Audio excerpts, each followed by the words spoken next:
Jangan jadikan modal insan hanya retorik.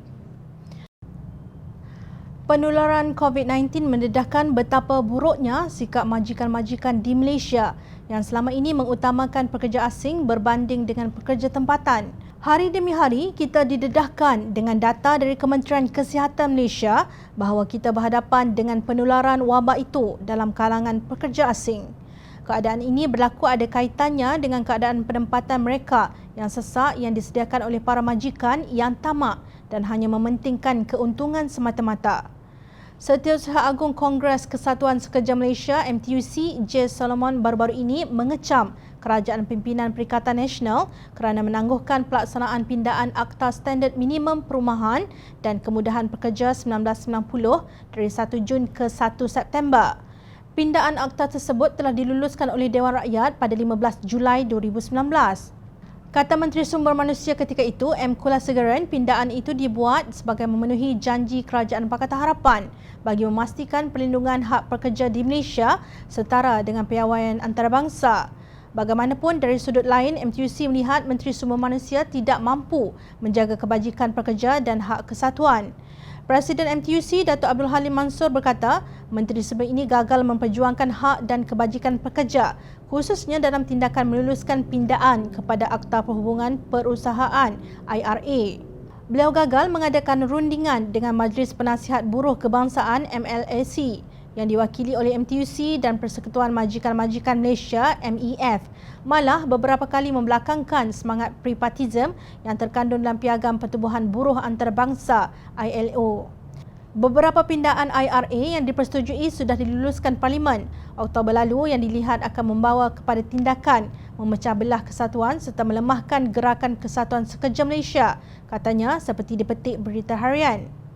Abdul Halim juga berkata menteri yang baharu haruslah seorang yang peka terhadap permasalahan pekerja dan bukannya merestui tindakan memecah belah persatuan, malah memahami keperitan hidup pekerja selain proaktif merapatkan jurang pendapatan mereka.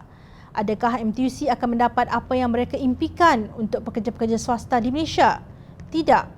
Selagi kerajaan Malaysia menggunakan kriteria kekananan seseorang dalam jawatan parti untuk jawatan menteri berkenaan, selagi itulah masalah dalam sumber manusia tidak akan selesai. Lebih-lebih lagi apabila lantikan seseorang menteri itu berasaskan kaumnya.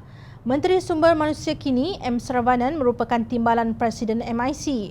Kerajaan harus sedar kaum India bukan lagi pekerja di estate-estate atau buruh membuat jalan raya yang memerlukan seorang Menteri Sumber Manusia daripada kaum mereka untuk memperjuangkan nasib mereka. Jika kerajaan benar-benar ingin melihat warga tempatan, khususnya orang Melayu dan Bumiputera terlibat dalam sektor swasta, maka budaya lantikan menteri berasaskan kaum ini harus ditamatkan segera. Ahli Parlimen Melayu atau Bumiputera mampu menjadi Menteri Sumber Manusia atau Sumber Air. Kedua entiti itu amat dekat dengan orang Melayu, Bumiputera yang berhadapan dengan masalah pengangguran dan sumber air bersih. Sementara itu, Ahli Parlimen Bukan Melayu layak dilantik sebagai Menteri Belia dan Sukan yang dilihat secara tradisinya dipegang oleh Ahli Parlimen Melayu. Kita juga percaya Ahli Parlimen Bukan Melayu berupaya menarik ramai pelancong jika diberi peranan sebagai Menteri Pelancongan dan menarik pelabur asing jika memegang jawatan sebagai Menteri Perdagangan Antarabangsa dan Industri. Beranikah kerajaan membuat reformasi total ini dengan mengubah sikap mereka sendiri sebagai pemimpin parti politik? Dalam Perikatan Nasional, kita tidak nampak apa-apa keistimewaan kepada mereka selain menteri sibuk mengagihkan ghanimah demi kepentingan diri. Justru pemimpin Pakatan Harapan harus berani berubah, bukan hanya menonjolkan diri sebagai pejuang bangsa masing-masing sahaja.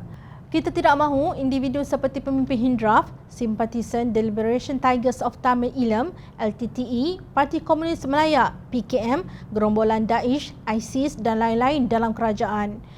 Pakatan Harapan jika kembali memerintah negara, hendaklah bekerja untuk rakyat sebagai hakikat modal insan, bukan untuk idealisme pribadi. Rakyat memerhati.